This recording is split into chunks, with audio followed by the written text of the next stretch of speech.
Hace 10 años decidí irme de la ciudad para vivir de otra manera, donde mi vida cambió rotundamente. Y no soy el único. Cada vez más gente se da cuenta de que quiere estar más cerca de la naturaleza y hace ese cambio. Te invito a esta segunda temporada de Experiencias de Transición, por Construir TV.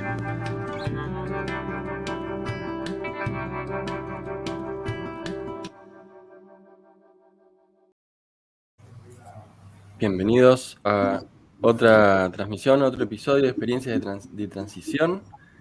Es el último de la temporada y en esta oportunidad vamos a hablar con Pablo Riveros. Hola Pablo, ¿cómo andás? Hola, ¿cómo te va? Un placer estar acá con vos y con el equipo ahí que está haciendo posible este programa. Buenísimo, muchas gracias por hacerte este tiempo. Pablo, acá en Experiencia de Transición, la idea es compartir el mambo, ¿no?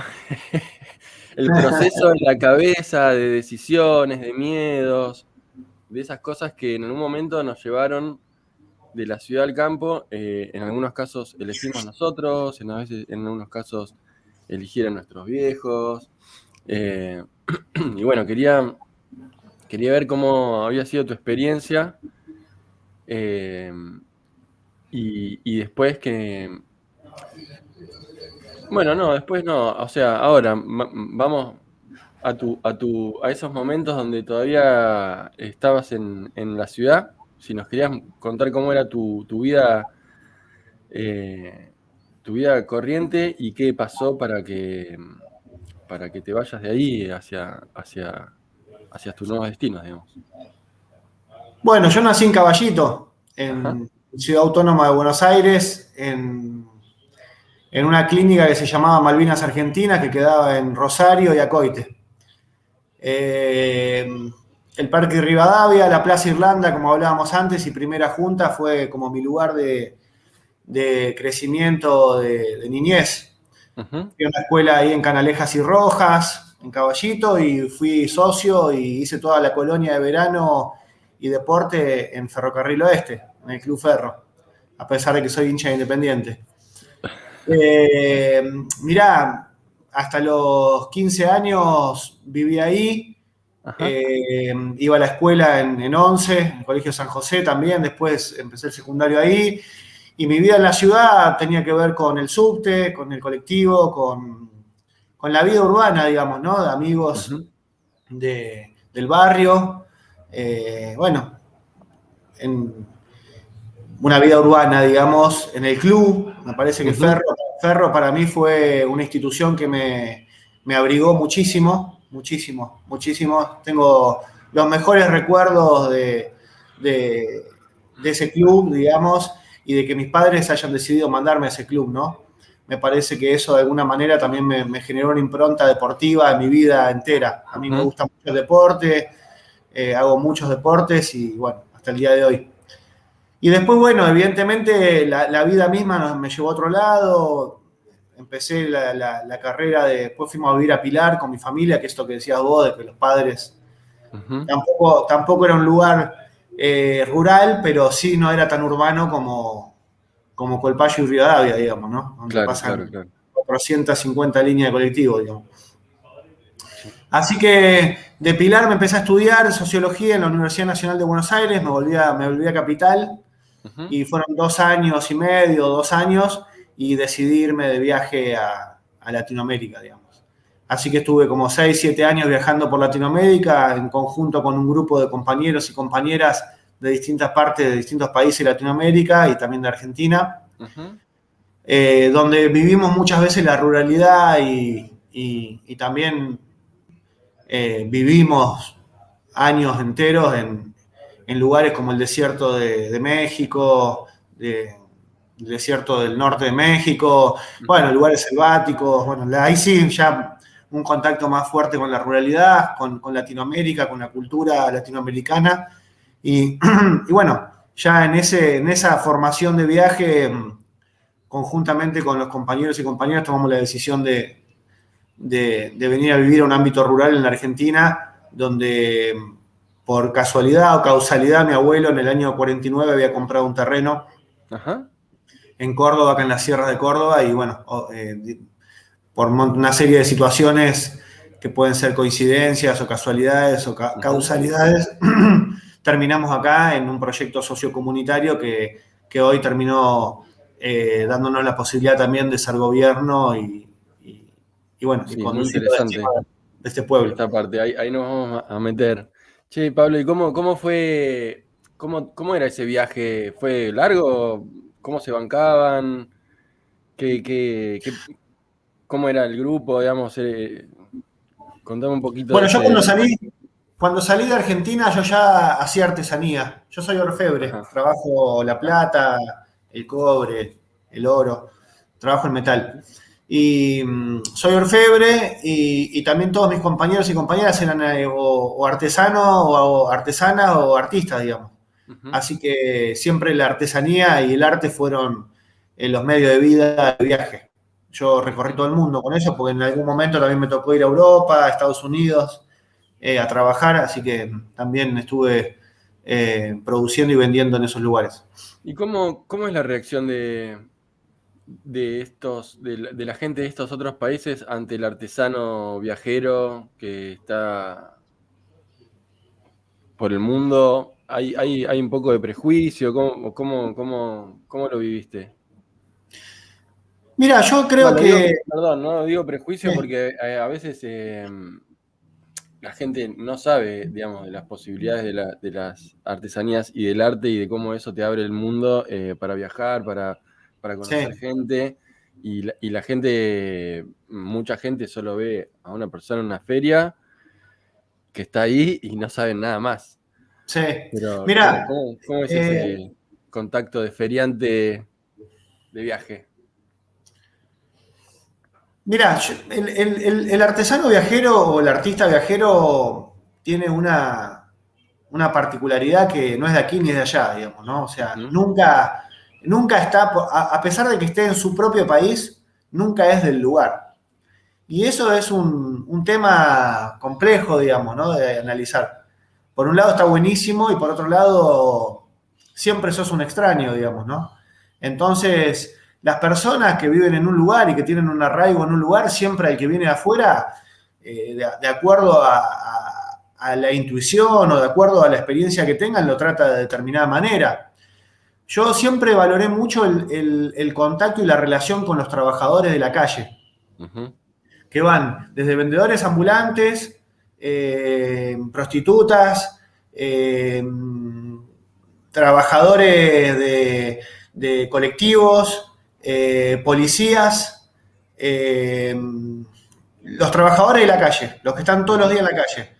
Siempre me interesó mucho eso a mí, porque el vínculo es muy directo.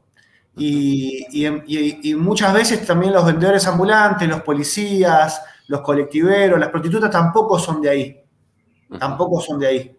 Entonces, más allá de las distintas aristas de cada actividad, de un ujú. policía, de una prostituta, de un artesano, más allá de las distintas aristas, siempre hay un tema de conversación y un contacto. Es algo que me interesó a mí en lo particular, ¿no? O Ujú, sea, puedo llegar a hablar de otras cosas también, pero siempre me interesó eso porque fue algo que me marcó muchas veces ujú. de trabajar en espacios públicos, en la calle, en la plaza y hacer causa común con gente que también estaba trabajando ahí en ese lugar. Que yo en Colombia, en Ecuador, en México, gente que a lo mejor no es del pueblo tampoco, y también gente que es del pueblo y está acostumbrada a charlar y a trabajar con un montón de gente que no es de ahí. De una. Así que está buenísimo. Me parece que es muy rico culturalmente, es muy rico, digamos, informativamente, así en Ni términos de hablar. formación y capacitación es muy, muy rico, muy rico.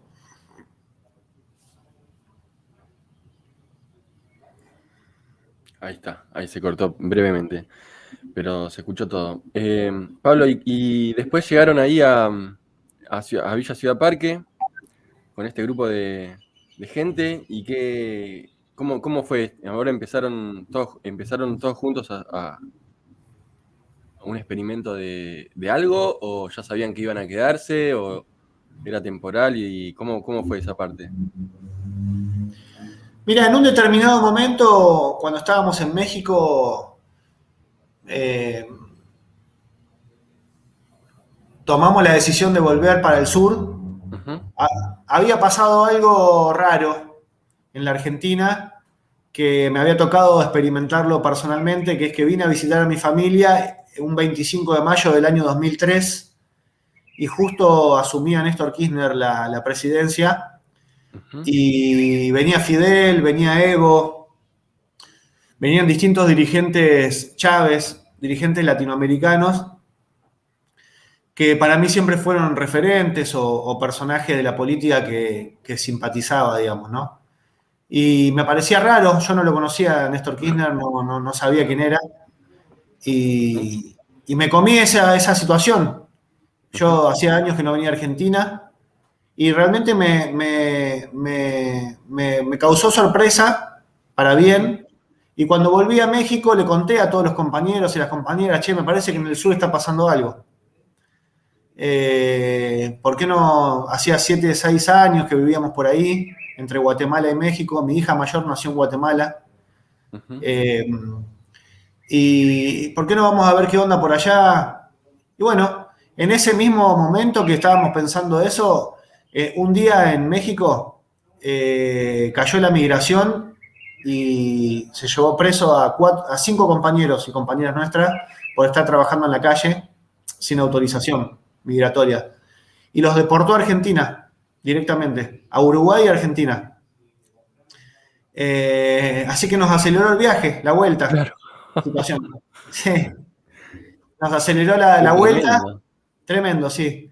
Y, y bueno, así que fue un periodo de 6 meses entre la deportación y que fuimos bajando algunos, eh, medio un poco a pie, un poco en colectivo, un poco en avión. Eh, Tardamos 6 meses y en el año 2005 llegamos a la Argentina, Ujú, en realidad terminamos de llegar todos juntos a la Argentina, a Córdoba, directamente a Córdoba, a este lugar. Y en noviembre del 2005 ya llegamos con una idea, con un proyecto sociocomunitario, ujú. que era un poco poner en valor toda la experiencia nuestra viajada en Latinoamérica. Nosotros los 6 años de viaje los hicimos todos juntos. Un grupo Éramos 6 unido. personas. Éramos 6 personas que íbamos para todos lados juntos y después siempre se sumaban algunos compañeros, artesanos de otros lados, y a lo mejor después se desprendían y hacían la suya, pero estos 6 siempre fueron a todos lados. Que es el núcleo que formó Semilla del Sur, que es nuestra organización comunitaria que ya tiene 17 años acá en territorio trabajando. Eh, y bueno, en noviembre del 2005, como Semilla del Sur, participamos de la Cumbre de los Pueblos en Mar del Ujú, Plata, cuando se le dijo no al ALCA. ujú. Y bueno, y eso nos marcó a fuego. Nos marcó a fuego. Nos dijo, eso nos mostró que teníamos que estar en Ujú. la lucha, que teníamos que estar en la batalla, que teníamos que hacer la nuestra, que teníamos que hacer territorio. Y fundamentalmente en esa experiencia nos tocó vivir durante esa semana de la cumbre con el movimiento campesino de Córdoba Ujú, y con el MOCASE ujú. de Santiago del Estero. Decidimos acampar ahí. Llegamos, nos encontramos con el Mocase, con el movimiento campesino. ¿De dónde vienen? De Córdoba. Nosotros vienen de Córdoba. Mirá, allá está.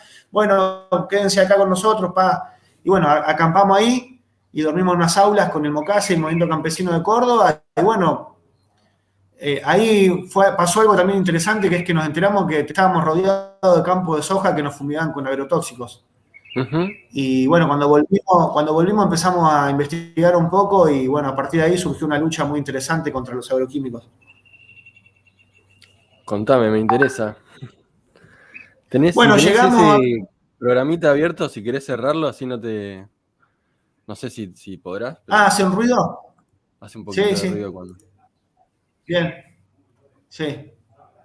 Bueno, fue muy interesante porque eh, en realidad llegamos, después del viaje ese,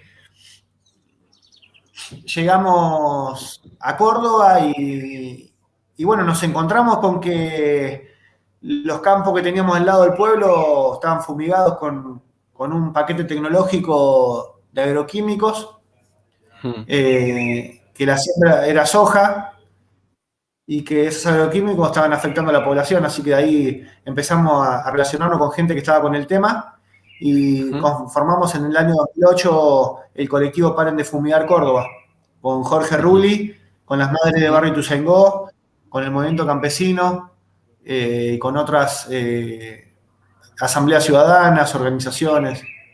Y bueno, eso fue muy importante porque logramos que en el año 2009 se Ujú. legislara acá.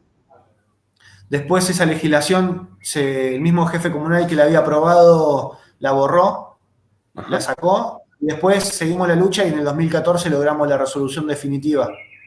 Y hoy en día, como gobierno, en el mismo lugar donde se fumigaba, tenemos un polo de producción agroecológica por parte del Estado comunal de Qué bien alimentos. ahí. Qué bien Sí. ahí. Pablo, ¿y cómo fue ir metiéndose cada vez más en la militancia? Porque en un momento dejan de ser proyectos en el aire y empiezan a ser proyectos en la tierra, ¿no? Y cómo va retroalimentando el espíritu del grupo, cómo se Vos decís que, va. vos decís que en un momento dejamos de ser hippies y pasamos a ser militantes.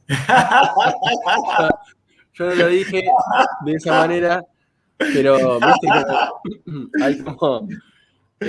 No, en verdad no lo digo por ustedes, lo digo en general, Sí, hay mucho pensador, sí, hay no te mucho entiendo. pensador Te que sabe entiendo. todo. ¿Sabés por qué te digo eso? Porque yo Sí, también hago el mismo análisis y nosotros también nos preguntamos, che, ¿en qué momento dejamos de ser hippie y pasamos a querer disputar el poder, digamos, ¿no? sí. No, mirá, en realidad te cuento, yo milito desde que tengo 15 años Ajá. en Ciudad Autónoma de Buenos Aires, en Pilar, milité siempre. Y bueno, cuando me fui de viaje, lamentablemente dejé la militancia orgánica. Mi mamá es peronista de toda la vida. Mi papá militó en el Partido Comunista Paraguayo porque es paraguayo, Ujú. exiliado en Argentina. Y bueno, sin que ellos me hayan insinuado o me hayan empujado a militar orgánicamente en ningún lado, yo naturalmente siempre tomé la política como algo natural. Claro. Y bueno, después el viaje me formó en otras cosas que son muy importantes para la vida. Y bueno, después cuando llegamos a Argentina hicimos como una mixtura de todo eso y me parece que salió esto que es hermoso, digamos, ¿no? Pablo, y ahí te hago el paréntesis. Dijiste, el viaje me formó en cosas que son importantes para la vida. ¿Querés tirar una de esas dos o tres así como enseñanzas que vienen en la calle y que vienen viajando y que vienen Sí. haciendo, pateando? Y me parece que la relación, el contacto con la calle latinoamericana es fabuloso, digamos. Ujú. Facundo Cabral tiene una canción y un texto donde habla de los mercados. Mm. Habla de los mercados y particularmente habla del mercado de Chapultepec y habla del mercado de Quetzaltenango en México y en Guatemala, Quetzaltenango en Guatemala. Ajá. Los mercados en Latinoamérica, la calle en Latinoamérica es algo fabuloso. Es una escuela para la vida tremenda, tremenda. Yo tengo hermanos que conocí en la vida que no los volví a ver nunca más, pero que no me olvido nunca más de la experiencia que viví. Y me parece que todo eso me formó para desarrollar la intuición, para desarrollar el compañerismo, la hermandad, para entender que no solamente está mi punto de vista en la vida, sino que hay un Ujú. montón de puntos de vista en la vida, que para sobrevivir en este mundo, sí o sí tenés que entender que hay otro y otra, y que no se Ujú. puede sobrevivir solo. Y bueno, son enseñanzas que por ahí la militancia orgánica de joven te da otra, pero no te aporta esto también, digamos. Claro, O la universidad o la familia, digamos, que son todas escuelas, ¿no? La militancia es una escuela, la universidad es una escuela, la escuela es una escuela, la familia es una escuela, el club es una escuela, pero la calle también es una escuela. ni hablar, El ni viaje hablar. también es una escuela y me parece que fue eso. Sabés que, bueno, acá entre paréntesis también, yo tengo una editorial y dentro de poco vamos a sacar un libro de Jorge Rulli. Así Ah, que, mirá, qué bueno. Mandale sí, un abrazo muy grande a Jorge, si yo hace muchos años que no lo veo, pero él me conoce, nosotros hace años que no tenemos relación ahí directa, pero tenemos un par de años de una lucha hermosa. sí, un personaje con mucha personalidad, eso, ¿no? Con una personalidad, ¿no? Sí, ¿Cómo, sí. cómo fue esto, Pablo? Ahora empezando ya con la parte como más de donde están ahí, cuando están en hippies y políticos, empezando con causas importantes, digamos, de soberanía alimentaria, de restringir los abusos de los agrotóxicos. ¿Cómo fue enfrentarse a ese poder, a esa sed depredadora, digamos? Porque seguramente después vienen como otra cantidad de, de, de enfrentamientos, digamos, de oposiciones, digamos, ¿no? O sea, hay de todo, me imagino si empezaste con uno, después la especulación inmobiliaria, que esto, que lo otro, ¿cómo se da esto de, porque, bueno, está esto que decíamos antes, ¿no? Como la transición hacia otro paradigma, y en el medio van pasando cosas que abren camino. Bueno, una de las cosas que te voy a responder a la pregunta anterior de lo que es la formación en el viaje y esta pregunta que me haces ahora, es que una de las cosas que uno aprende viajando es que pierde el miedo a lo Ujú, desconocido ujú. y a los poderes. Cuando vos viajás, te encontrás con situaciones tensas y peligrosas permanentemente. De hecho, yo soy abuelo, fui abuelo hace 3 meses y Felicitaciones. mi hija se fue de viaje y está en donde nació, está en Guatemala y en México ahora. Y me aterra pensar en que esté viviendo cosas que yo también he pasado en la calle Ah, vendiendo y trabajando. Para colmo encima ahora México es como la Colombia de los años 90, donde por ahí vas caminando por la calle y te descuartizan, aparece un tipo descuartizado en la esquina, digamos, ¿no?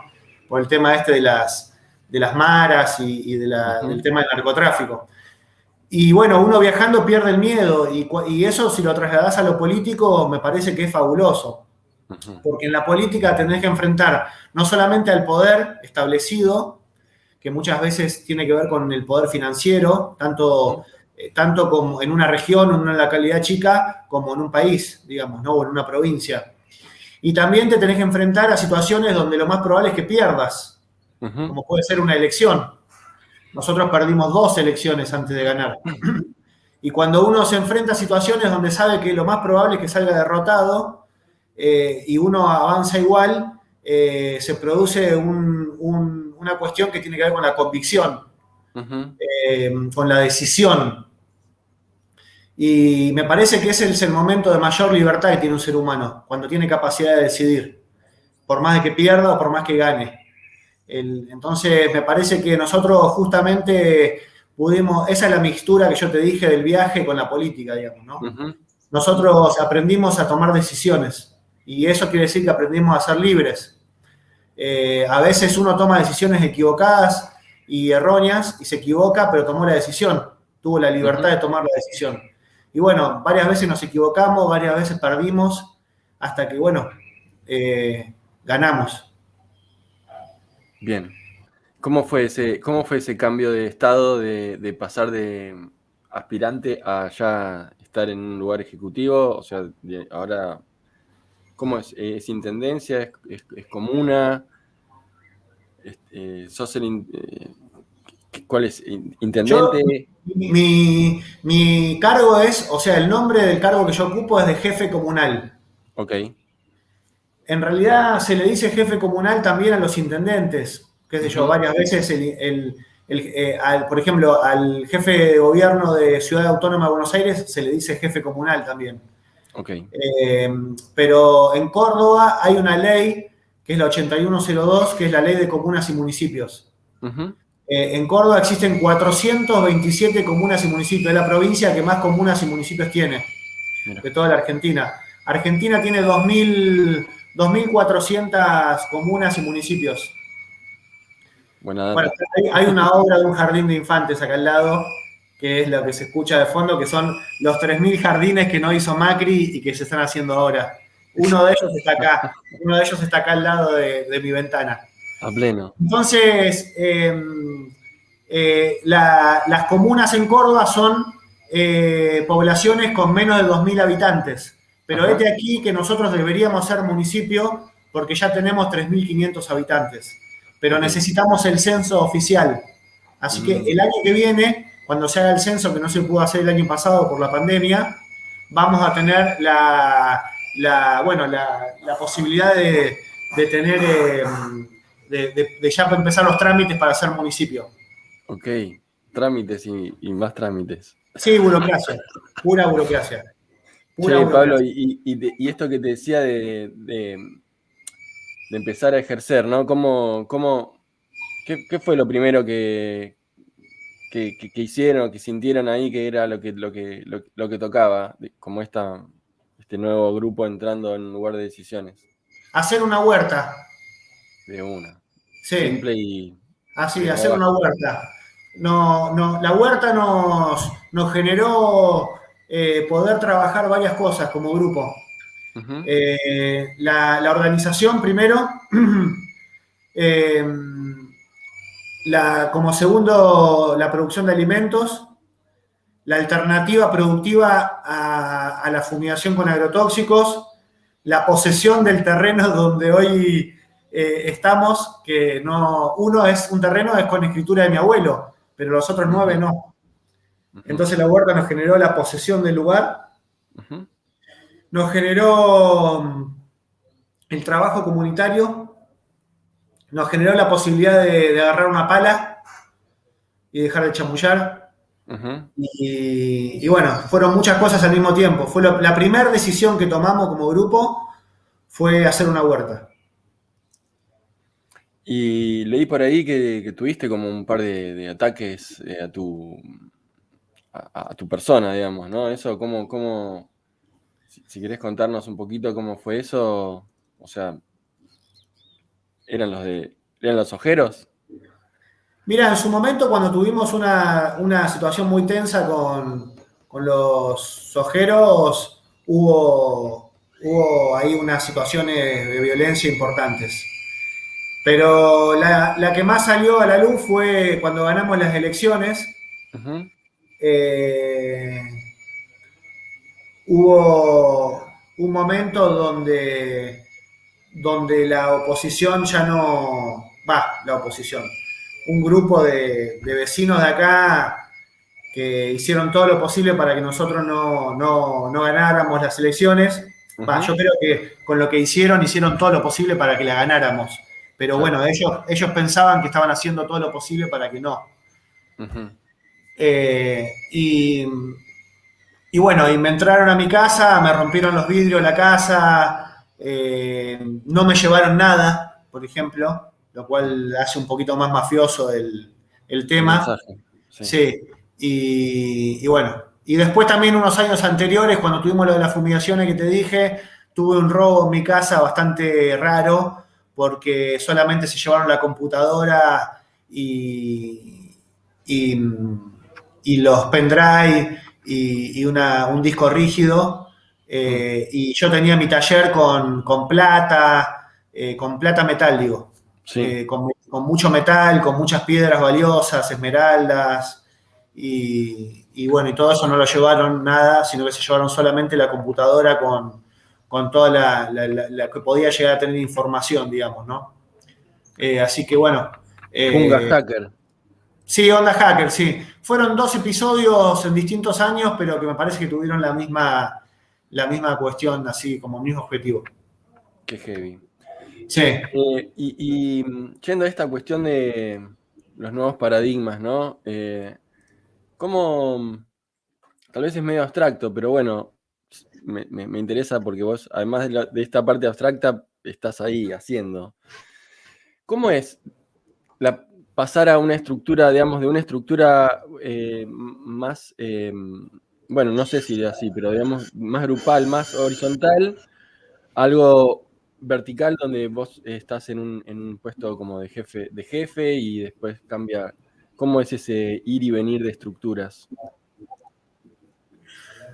Bueno, me parece que es una pregunta muy buena, porque no específicamente por mi caso, digamos, sino porque esto sirve de experiencia para otras organizaciones que por ahí se están planteando cosas similares, digamos. Uh-huh. Yo no dejé nunca de participar de las reuniones y de las asambleas de Semilla del Sur, Uh-huh. que es mi organización comunitaria. De hecho, ayer tuvimos una esta tarde. Yo sigo siendo parte orgánica de Semilla. De hecho, cuando asumí era presidente de la asociación civil, porque la Semilla del Sur es una organización comunitaria, pero tiene personería jurídica también. Uh-huh. Y renuncié, fue muy gracioso porque yo en los 15 años de la organización, yo nunca había sido presidente. Y bueno, ya habíamos rotado por varios compañeros y dijeron, bueno, Pablo, dale, ya sos vos ahora. Bueno, dale. Y ganamos las elecciones a los 3 meses. Así que asumí y a los 3 meses tuve que volver a renunciar, porque me parecía poco ético ser jefe comunal y presidente de la asociación civil, digamos, que más años tiene en el lugar y donde seguramente me iba a tener que tocar trabajar o firmar algún convenio. Claro, y claro. No podía estar de un lado y del otro. Pero sí, son 2 formatos distintos de organización. Son 2 formatos distintos que en términos de experiencias no son iguales. No son iguales. Yo acá tengo una responsabilidad tengo una responsabilidad y una jerarquía que no es la misma que la que tengo en Semilla del Sur. Claro. En Semilla del Sur la responsabilidad es común a todos y yo no tengo ninguna jerarquía en ese lugar. En este lugar sí. En este lugar tengo una jerarquía que en realidad más que jerarquía es una responsabilidad. Yo siempre digo que es una responsabilidad, porque cualquier cosa que salga mal, el responsable soy yo.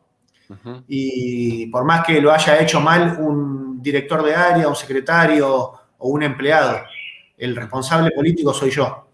En Semilla del Sur somos varios los responsables y no hay jerarquías. Y somos todos compañeros y compañeras que tenemos la misma responsabilidad de la organización. Más allá de que nosotros trasladamos, con todos los compañeros y compañeras que forman parte de la comuna, trasladamos un poco la mística y la experiencia, pero no es lo mismo. Y otra cosa importante es que la mayoría de todos los compañeros y compañeras de la organización nuestra no están en la gestión comunal. Okay. Nosotros decidimos que la organización se quede con gran parte de los compañeros que la vienen llevando, porque nosotros no cambiamos organización popular y comunitaria por institucionalidad comunal. Okay. No lo cambiamos nunca, porque esta es una experiencia de gobierno que tiene fecha de vencimiento. Semilla del Sur no tiene fecha de vencimiento. Tal cual. Tal cual. Súper interesante. ¿Y cómo te ves en los próximos años, Pablo? Bueno, ¿cómo está avanzando no solo el proyecto ahí político, sino también personal? ¿Cómo te ves en este cambio también de paradigma, donde están pasando cosas, no solo el cambio climático, aumentan los combustibles? ¿Cómo ves el futuro? El futuro lo veo complejo y complicado. Me parece que al mismo tiempo de que la situación política es muy compleja, yo veo un panorama bastante bastante oscuro para adelante. El resultado de las elecciones últimas no es bueno para el pueblo. No porque yo haga un kirchnerismo explícito y diga de que qué lástima que le fue mal a Alberto o a Cristina, sino porque entiendo que el único proyecto o espacio político con capacidad de resistir a la derecha que viene es ese espacio con todas las debilidades, contradicciones, antagonismos, errores y con todo lo que podamos llegar a hablar mal del peronismo y del Frente de Todos. Y lo veo que lo que viene es una derecha mucho peor que la de Macri, es una derecha bolsonarista, representada en Milei y en Patricia Bullrich, y que dentro de la derecha el liberalismo democrático de Larreta está perdiendo espacio con la derecha bolsonarista de Patricia Bullrich y Milei, y eso es lo que viene en la Argentina si nosotros seguimos cometiendo los errores y no podemos darle solución a los problemas de la gente. Así que el panorama político que yo veo no es bueno. Sí creo que hay un nivel de conciencia mucho más elevado en ciertos sectores de la población con respecto al cuidado del planeta. Uh-huh. Me parece que la cuestión socioambiental viene ganando mucho espacio en la sociedad, no solamente en la sociedad politizada, sino en la sociedad despolitizada o en la sociedad, el Doña Rosa o la gente que, el común de la gente que no está politizada, a lo que le llamamos silvestre, por decirlo de alguna manera, que desarrolla su sentido común a partir de su experiencia de vida laboral, nada más. Uh-huh. Y bueno, esa gente me parece que está agarrando una conciencia importante con respecto al cuidado del planeta, y eso es bueno, porque la exigencia del cuidado del planeta se la va a demandar al peronismo, al macrismo, a la derecha, a quien esté se la va a demandar, y uh-huh. Esa es una demanda de la sociedad que crece y es bueno. Me parece que es fundamental que empiecen a surgir nuevas dirigencias, pero el tema de que las nuevas dirigencias también es Milei, las nuevas dirigencias. Sí. Entonces hay que ver, no sé si la palabra que surjan nuevas dirigencias termina de llenar lo que necesitamos, pero sí creo que es importante porque evidentemente hay una renovación y tiene que haber una renovación dirigencial.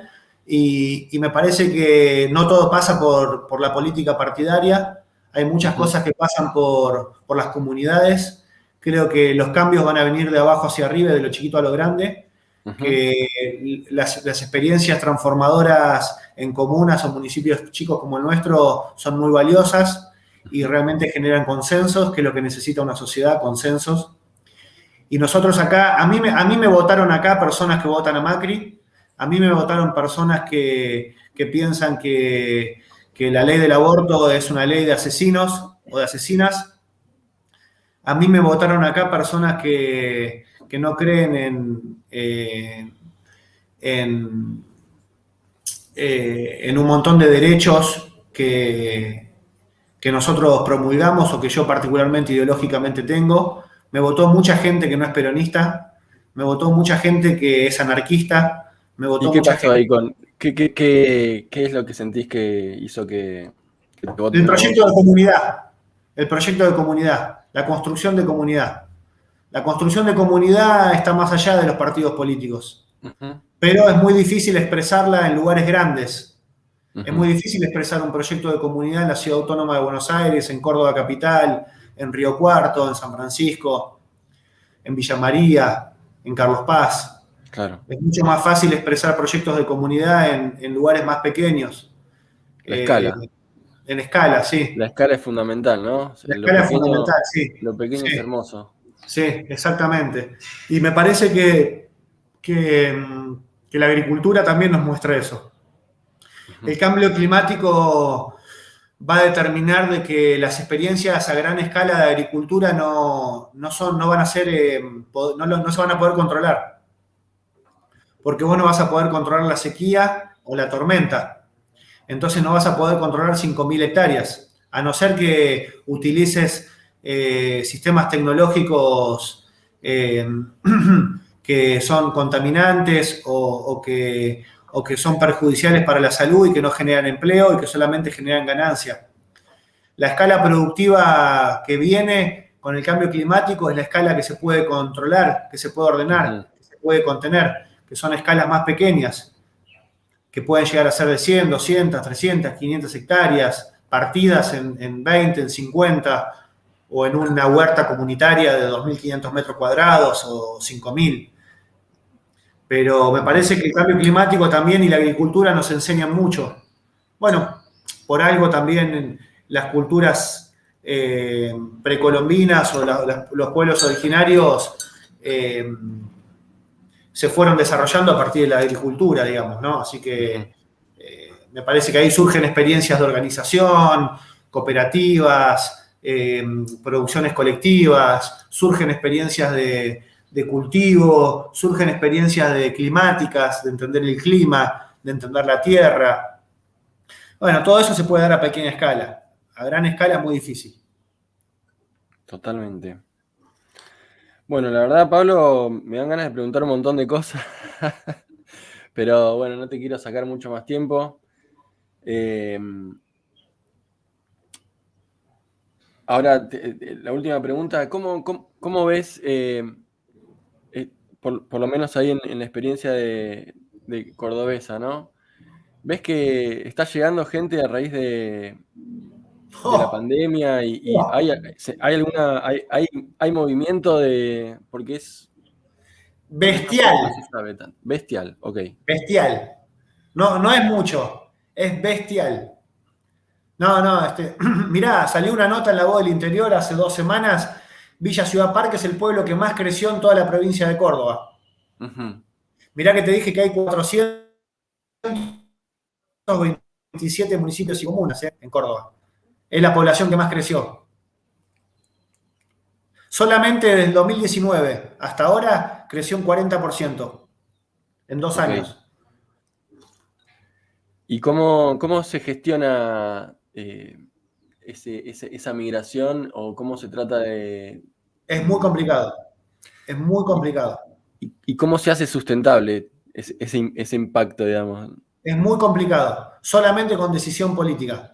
Pero la decisión política no determina que vos sigas en el lugar. Yo puedo tener una decisión política firme con respecto a declarar las sierras que tengo acá como área natural protegida, pero mañana no soluciono el problema de una familia o de un barrio o de la calle o de la basura y pierdo las elecciones y terminó la decisión política. Claro. Me parece que hay que construir consensos inevitablemente y hacer un equilibrio muy fuerte entre lo urgente y lo importante. Uh-huh. Total. La gestión pública es un permanente equilibrio entre lo urgente y lo importante. Si vos te vas hacia lo urgente, pasás desapercibido. No hiciste nada. Porque aparte nunca vas a terminar con las urgencias. Siempre vas a tener urgencias. Y si te dedicas a lo importante, se te prende fuego la comuna o el municipio en 2 minutos. Es así. Entonces es un equilibrio permanente en eso, es buscar construir consensos y construir comunidad. Yo creo que la comunidad organizada es la guía, es el horizonte. Pablo, ¿y alguna recomendación a la gente que está ahí pensando no solo en mudarse, ¿no? A veces es buscar más calidad de vida, buscar un contacto con la naturaleza, buscar trabajos que te hagan más feliz o que los niños crezcan en un entorno más saludable. ¿Qué se le puede decir a la gente que está llegando y que algunos conocen, otros no? Digamos, es como que todos tienen distinto tipo de inmersión en lo social, digamos. ¿Qué le dirías desde este lugar de ahora de ver este panorama desde un lugar de decisiones? 2 cosas. La primera, que es posible vivir de otra forma y también es posible y es bueno y es sano y hay que hacerlo, de criar a una familia o construir con vecinos en un lugar rural, digamos, donde es posible construir un mundo mejor o una realidad pequeña mejor. Y segundo, que no nos comportemos como colonizadores, como Colón, cuando vamos a un lugar que no es donde nacimos. Cuando llegamos a un lugar así, hay gente que nació y que se crió en el lugar y que vive hace muchos años y que es la que le dio la identidad al lugar. Y si nosotros vamos a ese lugar porque entendemos que ese lugar nos puede dar algo que nosotros necesitamos, no tenemos que ir a construir de ese lugar lo que nosotros, de lo que nosotros nos estamos alejando. Uh-huh. Hay mucha gente que viene a vivir a los lugares rurales o semirurales y termina viniendo a traer toda la bosta que viene trayendo de lugares urbanos. Y se termina comportando, en vez de como un ser libre, como un colonizador. Uh-huh. Como un colonizador cultural. Acá hay que despojarse de todo, no solamente de los materiales y del barrio y de la casa, del edificio, del colectivo, de la escuela. Hay que despojarse también de muchas culturas. Hay que desaprender mucho para venir a estos lugares y hay que tener la cabeza y la mente puesta muy, muy, muy clara para el aprendizaje, digamos. Así que son esas dos cuestiones. Muy bueno. Muy bueno. Bueno, Pablo, muchísimas gracias por hacerte este tiempo. La idea de este programa es un poco contribuir a la inteligencia colectiva, ¿no? Al principio empezó como experiencias más individuales, ¿no? De, bueno, las decisiones que uno toma para irse, que la familia, que el trabajo, que el nuevo lugar, que diseñar con permacultura, que quiero comer sano, que quiero tener la huerta. Y después, a través de las charlas, empezamos a hablar un poquito más de este mirar con más perspectiva, ¿no? Como que ese movimiento que estamos haciendo también lo están haciendo un montón de personas. Sí. Esta transición, digámosle. No sé, creo que de alguna manera hablaste un montón de la transición sin mencionarla. A mí eso me gusta que sea. Me gusta eso, digamos, ¿no? Porque hay distintas corrientes para hablar de esto. No sé. Así que, bueno, no sé si querés cerrar alguna idea, dejarme algún último algún último hilo para tirar o para que nos deje picando ahí. ¿Se te ocurre algo que quieras compartirnos? Mirá, la experiencia de Ciudad Parque, es el que yo hable de la experiencia de Ciudad Parque siendo un protagonista de la experiencia de Ciudad Parque. Pero me gustaría que esta experiencia, sacándome a mí,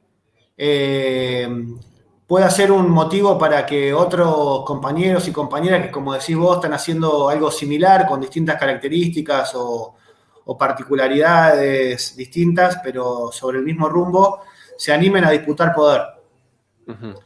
Tenemos que perderle el miedo al poder, porque el día que le perdamos miedo al poder, se lo vamos a disputar y se lo vamos a ganar. Y el poder no es tener la manija de la cuestión, el poder es el poder hacer. Uh-huh. El poder, la palabra poder se trastocó durante muchos años y terminó como significando otra cosa. En realidad el poder es poder hacer. Cuanto más poder tenés, más capacidad de hacer tenés.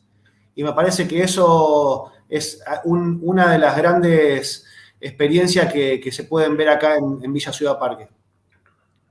Súper. Bueno, felicitaciones. Que siga ese proyecto andando. Y bueno, de vuelta, gracias por hacerte el espacio, atendernos súper temprano. Así que bueno, te voy a estar avisando cuando salga el programa. Dale, eso te iba a decir. Me gustaría que me avises cuando salga para que yo lo pueda difundir y también otra gente pueda ver el programa y también a partir de eso poder seguir también el laburo que están haciendo ustedes, que está buenísimo también. Bueno, muchísimas gracias, Pablo, que estés súper. Dale, gracias, un abrazo enorme. Gracias a todos. Hasta luego. Hace 10 años decidí irme de la ciudad para vivir de otra manera, donde mi vida cambió rotundamente. Y no soy el único. Cada vez más gente se da cuenta de que quiere estar más cerca de la naturaleza y hace ese cambio. Te invito a esta